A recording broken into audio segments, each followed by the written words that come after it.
सियावर रामचंद्र भगवान की, सियावर रामचंद्र भगवान की, माता जानकी की, माता जानकी की, भारत माता की, भारत माता की, वंदे वंदे वंदे, नमः पार्वती पतिये हर हर। मोतिहारी के लोकप्रिय सांसद, पूर्व केंद्रीय मंत्री, उत्तर प्रदेश के प्रभारी के रूप में जिनके अथक प्रयास से आदरणीय प्रधानमंत्री मोदी जी के मार्गदर्शन में उत्तर प्रदेश में लगातार पहली बार कोई सरकार रिपीट करके फिर से सरकार बनाने में सफल हुई, ऐसे आपके लोकप्रिय सांसद माननीय श्री राधा मोहन सिंह जी, लोकप्रिय विधायक और मोतिहारी से एनडीए के प्रत्याशी श्री प्रमोद कुमार जी, अध्यक्ष मछुआरा आयोग श्री ललन साहनी जी, उत्तर प्रदेश विधान परिषद के सदस्य श्री विजय बहादुर पाठक जी, उप महापौर डॉक्टर लाल बाबू प्रसाद जी, सुविख्यात चिकित्सक डॉक्टर आशुतोष शरण जी, प्रदेश महासचिव जदयू श्री दीपक पटेल जी, पूर्व प्रदेश अध्यक्ष किसान मोर्चा से अखिलेश कुमार सिंह जी, संयोजक प्रकाश आस्थाना जी, प्रदेश अध्यक्ष राष्ट्रीय लोक मोर्चा डॉक्टर दीपक कुमार कुशवाहा जी, जिलाध्यक्ष जदयू श्रीमती मंजू देवी जी, Bharatiya Janata party JDU, LJP और एनडीए के सभी सहयोगी दलों के पदाधिकारीगण भारी संख्या में मोतिहारी के मेरे सभी उपस्थित बहनों और भाइयों, इस पावन धरा को, जिस पावन धरा ने मां जानकी को शरण दिया हो, जिस पावन धरा ने मोहनचंद करमचंद गांधी को महात्मा गांधी की उपाधि से अलंकृत करके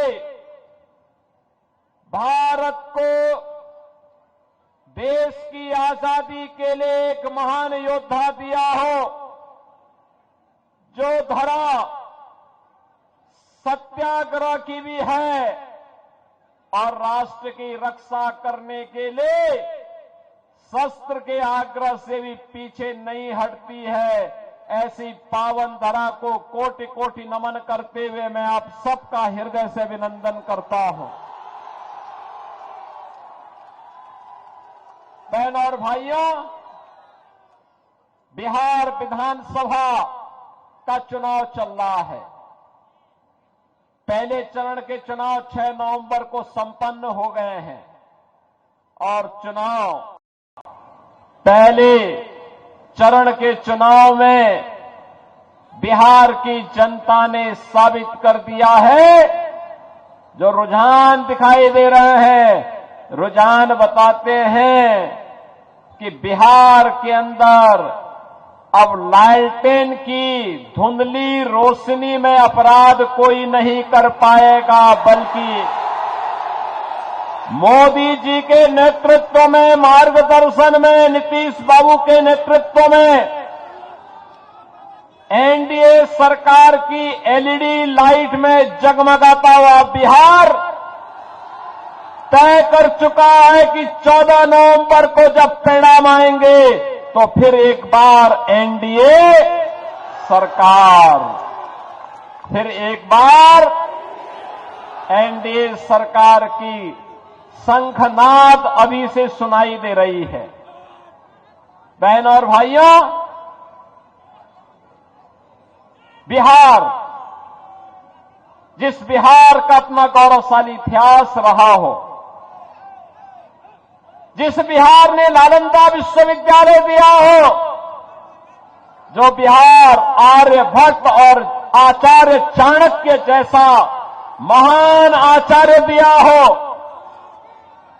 जिस बिहार ने महात्मा बुद्ध को ज्ञान प्रदान किया हो और जिस बिहार ने 24वें तीर्थंकर भगवान महावीर को जन्म दिया हो, आखिर वह बिहार किसके कारण साक्षरता में देश के अंदर सबसे पीछे हो गया? बहनों और भाइयों, इस पाप का दोषी कोई और नहीं, इस पाप का दोषी कांग्रेस और आरजेडी बराबर के दोषी हैं। जिन लोगों ने अपने स्वार्थ के लिए बिहार का उपयोग तो किया, लेकिन बिहार के विकास के लिए बिहार की मेधा और बिहार की प्रतिभा और यहां की ऊर्जा का उपयोग बिहार के विकास में नहीं होने दिया। बिहार का नौजवान मेहनत करता था, उसकी मेधा और उसकी प्रतिभा का लोहा देश और दुनिया मानती है, लेकिन जब बिहार के विकास की बात आती तो कांग्रेस और आरजेडी के लोगों की दलाली इस नौजवान की मेधा को कुंद कर देती थी। हताश और निराश बिहार का प्रतिभा यहां का नौजवान प्लान करने के लिए मजबूर हो गया था। पिछले 20 वर्ष में एनडीए की सरकार में नीतीश बाबू के नेतृत्व में बिहार में सुशासन की आधारशिला सुदृढ़ हुई है और बहनों और भाइयों, इसी सुशासन की सुदृढ़ नींव में एक समृद्ध और विकसित बिहार के निर्माण के लिए एनडीए सरकार फिर से बिहार के अंदर आवश्यक है और इसी के लिए आज मैं आपसे आह्वान करने के लिए आया हूं। बहनों और भाइयों, याद करिए, आज बिहार में वो सब कुछ है जो बिहार की समृद्धि और विकसित बिहार बनाने में सहायक हो सकती है। रोड की कनेक्टिविटी है, रेलवे की कनेक्टिविटी है, एयर कनेक्टिविटी है, इनलैंड वाटरवे की कनेक्टिविटी है, मेट्रो की सुविधा है और बहनों और भाइयों, आज बिहार के अंदर वह सब कुछ है। आप याद करिए, एनआईटी है, आईआईटी है, आईआईएम है, एम्स है, इंजीनियरिंग कॉलेजेस की श्रृंखला है और बिहार के अंदर अब मेडिकल कॉलेजेस की भी एक लंबी श्रृंखला खड़ी हो गई है। बहनों और भाइयों, अब बिहार में अच्छे शिक्षण संस्थान हैं, खुल रहे हैं, निवेश आ रहा है और निवेश की पहली शर्त है सुरक्षा।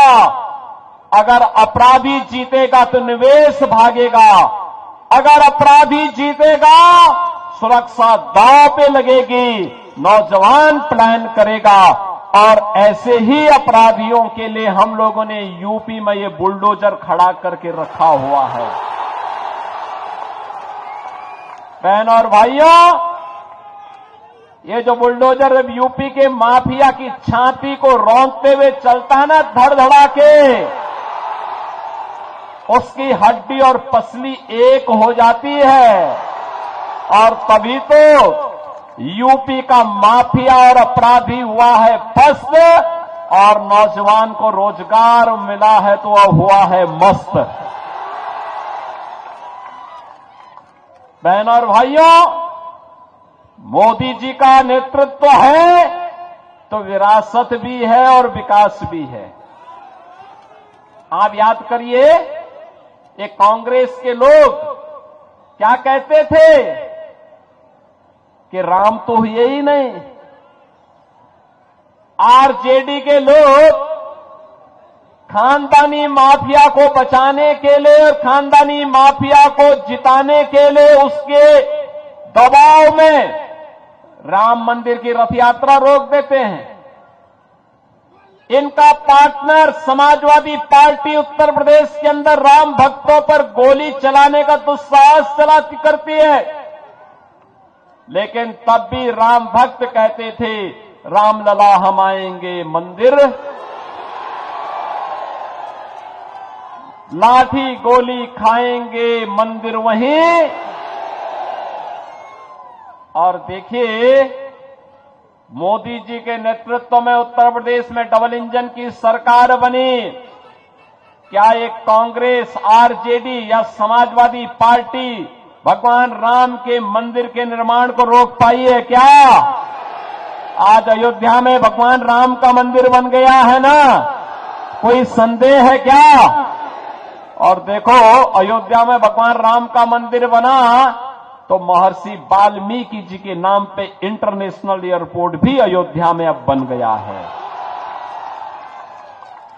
वहां पे जो भी यात्री जाता है, यात्री विश्रामालय में रुकता है तो यात्री विश्रामालय निषाद राज के नाम पर है।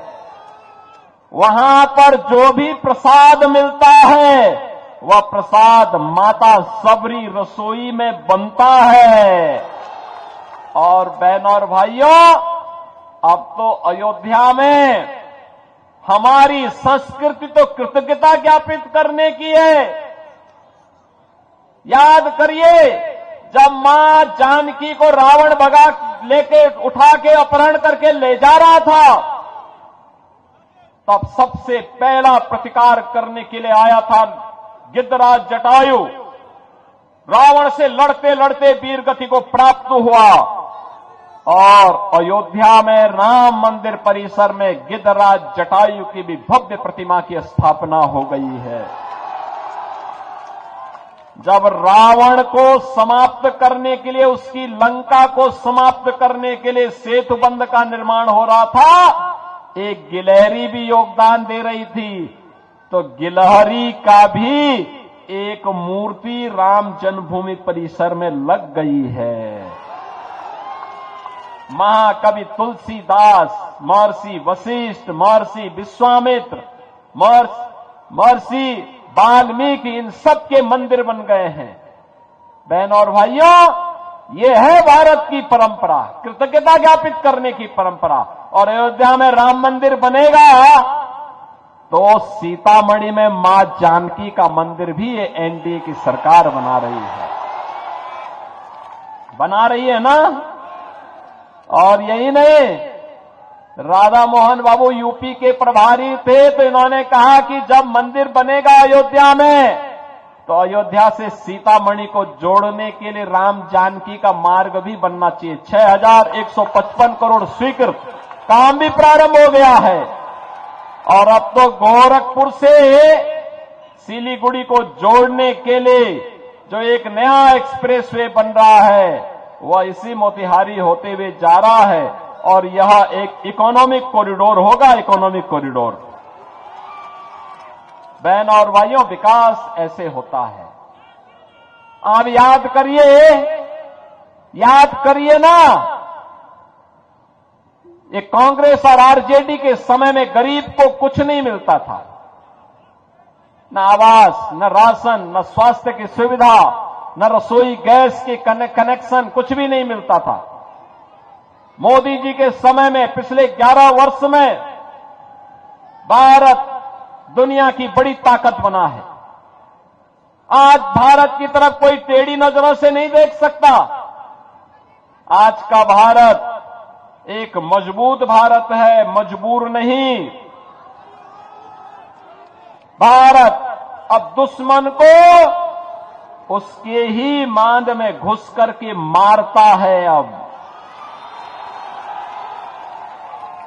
मोदी जी ने कहा है ना, मार्च 2026 तक नक्सलवाद और माओवाद की कमर तोड़ के रख दी जाएगी।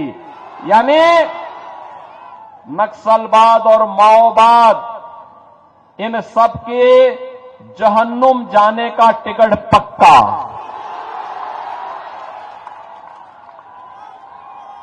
यमराज के घर की इनकी टिकट अब पक्की हो गई है कि इनको अब जाना ही है। जो भी भारत का विरोध करेगा, भारत की सुरक्षा में सेंध लगाएगा, तो मान के चलो कि यमराज ने उसके लिए बुलावा भेज दिया है। और मैं इसीलिए आपसे कहने के लिए आया हूं, मोदी जी के शासनकाल में 11 वर्ष में आप सोचो 80 करोड़ लोगों को फ्री में राशन, 50 करोड़ लोगों को 5 लाख रुपए प्रतिवर्ष मुफ्त में स्वास्थ्य के लिए कहीं भी चाहिए राशन। आप मोतिहारी का कोई व्यक्ति मोतिहारी में कार्ड बनाया है, अगर उसकी मर्जी आई गोरखपुर में, उसकी मर्जी आई चेन्नई में, उसकी मर्जी आई जम्मू कश्मीर में, वो अपना राशन ले सकता है, कोई उसको मना नहीं कर सकता। 1 नेशन 1 राशन कार्ड। ऐसे स्वास्थ्य बीमा के लिए भी आपकी मर्जी कहीं के भी है, लेकिन आपको पूरी सुरक्षा मिलेगी, कहीं कोई बाधा नहीं, कोई बाधा नहीं। सुरक्षा की पूरी गारंटी कोई दे रहा है। बहनों और भाइयों, यह एनडीए की सरकार दे रही है, मोदी जी के नेतृत्व में दे रही है। और यही कहने के लिए आज मैं आया आपसे, 46 करोड़ लोगों के आज आपने देखा होगा बैंक में खाते खुल गए। कांग्रेस आरजेडी के दलाली के सारे धंधे चौपट हो गए। अब ये दलाली नहीं कर सकते, क्योंकि गरीब का पैसा सीधे उसके खाते में पहुंचेगा। 12 करोड़ गरीबों को शौचालय दे दिया गया। 12 करोड़ अन्नदाता किसान, जब राधा मोहन बाबू कृषि मंत्री थे, 12 करोड़ किसानों को प्रधानमंत्री किसान सम्मान निधि का लाभ मिल गया। हर किसान के खाते में बिना कुछ कहे 6,000 रुपए सालाना उसके खाते में पहुंच जाता है। बहनों और भाइयों, याद करिए कांग्रेस के समय में एक रसोई गैस का कनेक्शन लेने में 50,000 रुपया देना पड़ता था, तब भी नहीं मिलता था। और जब कभी रसोई गैस समाप्त हो गई और पर्व और त्योहार है, मेहमान है, पता लगा कि घर में मालकिन तो रसोई बना रही है, घर का आदमी जाता था कहीं रसोई गैस का सिलेंडर लेने के लिए कि कहीं मिल जाए, इज्जत बचा रह जाए, और लाइन लगी है, रसोई गैस तो नहीं मिलती थी, वहां पुलिस की लाठी जरूर मिलती थी। और घर में खाली हाथ व्यक्ति आता था तो घर में बेलना की मार अलग से पड़ती थी। ये कांग्रेस के लोग थे, पुरुषों की हाल तो ऐसा बना दिए थे कि न घर का होता था न घाट का होता था। लेकिन मोदी जी ने 10 करोड़ परिवारों को फ्री में रसोई गैस कनेक्शन उपलब्ध करवा दिए। और रसोई गैस जितनी जलानी है आप जलाइए, कहीं कोई समस्या नहीं। 4 करोड़ गरीबों के मकान बना दिए प्रधानमंत्री आवास योजना में। 3 करोड़ गरीबों के घर में बिजली के मुफ्त में कनेक्शन भी दिला दिए, यानी राशन फ्री, स्वास्थ्य फ्री, बिजली कनेक्शन फ्री, उज्ज्वला योजना का कनेक्शन फ्री और पेयजल के लिए जल भी फ्री। बहनों और भाइयों, सरकार ऐसे ही है जो आपके साथ खड़ी हो सके, सुरक्षा भी दे सके, सुशासन का स्वाद भी चखा सके, विकास के माध्यम से रोजगार का सृजन भी कर सके। मैं नौजवानों से कहना चाहूंगा, जिन्होंने आरजेडी की अराजकता नहीं देखी है, वे अपने मां बाप से पूछें अराजकता क्या होती है। ये जातीय नरसंहार कैसे बिहार के अंदर आरजेडी के 15 वर्ष के कुशासन में हुई थी, हर व्यक्ति जानता है। अपहरण कैसे होता था, 60,000 से अधिक अपहरण।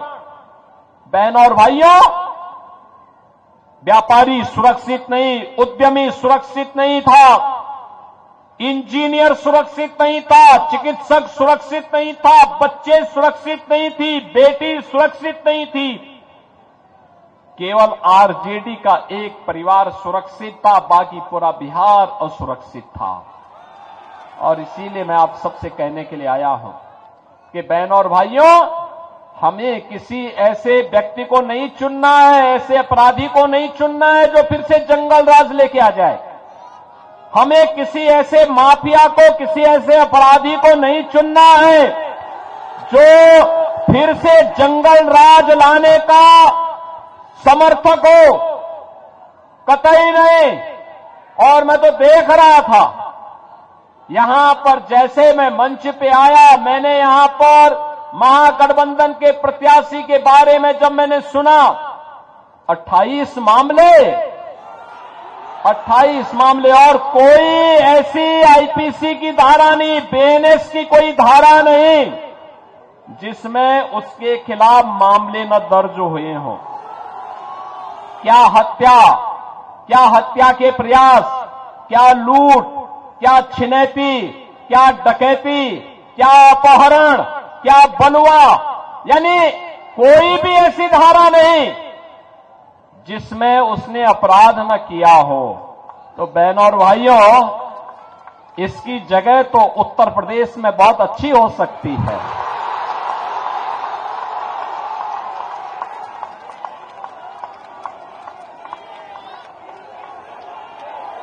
ऐसे लोग उत्तर प्रदेश में अगर चुनाव लड़ते ना, तो आज का उत्तर प्रदेश उसको बर्दाश्त नहीं करता, कतई नहीं बर्दाश्त करता। और मैं तो आपसे अपील करने के लिए आया हूं, ये अपराधी और माफिया किसी के नहीं हुए हैं, याद करना, किसी के सगे नहीं हैं, ये किसी के नहीं है। इनकी न कोई जाति है, इनकी न कोई पाति है। अपराध इनका पेशा है और अपराध के माध्यम से नाजायज संपत्ति को कब्जा करना ये अपना जन्मसिद्ध अधिकार समझते हैं। ऐसे लोगों के खिलाफ तो जितनी सख्ती हो सकती है, सामाजिक बहिष्कार हो सकता है, करना चाहिए, जरूर करना चाहिए। और यही कहने के लिए आज मैं आपसे कहने के लिए आया हूं। बहनों और भाइयों, आज मैं आपके बीच आया हूं। आपके लोकप्रिय सांसद श्री राधा मोहन सिंह जी एक लंबे समय से आपको नेतृत्व दे रहे हैं। उन्होंने विकास कराया है, इस क्षेत्र को एक नई पहचान दी है। अपनी सरलता, सहजता, कर्मठता के कारण जाने जाते हैं और लगातार विकास के प्रति आग्रही रहे हैं। उन्होंने कहा कि आप एक बार जरूर आ जाइए। मैंने कहा मैं जरूर आऊंगा। आपने एक बार कह दिया जरूर आएंगे, आपके क्षेत्र में जरूर आऊंगा। और प्रमोद बाबू के लिए मैं भी वहां पे अपील करने के लिए जरूर आऊंगा। आप प्रमोद कुमार जी को प्रत्याशी, जो भाजपा के एनडीए के प्रत्याशी विजयी बना के भेजेंगे ना विधानसभा में, फिर से छठी बार भेजेंगे ना। ये रिकॉर्ड बनाना है, ये रिकॉर्ड बनाने के लिए तैयार है ना? तैयार हैं? तो आप सभी दोनों हाथ पा करके थोड़ा अपना आशीर्वाद दीजिए। पीछे स्टेडियम में भी सीढ़ियों पर लोग बैठे हुए हैं, छतों के ऊपर खड़े हुए हैं सभी लोग, इधर उधर। सबसे मैं कहूंगा, ये अपराधी और माफिया को फिर से विजयी नहीं बनने देना है। इसके लिए आपका आशीर्वाद प्रमोद कुमार जी के साथ है कि नहीं है ना? सभी लोग अपना समर्थन दे रहे हैं ना?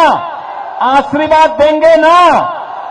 आशीर्वाद देकर के 11 नवंबर को भारी बहुमत से विजयी बना करके प्रमोद कुमार जी को भेजना है। भेजेंगे? सभी लोग भेजेंगे? दोनों हाथ उठा करके मेरे साथ बोलेंगे, भारत माता की जय, भारत माता की जय, भारत माता की जय। जय श्री राम, जय श्री राम, जय जय श्री राम, जय जय श्री राम। सियावर रामचंद्र की जय, भारत माता की जय।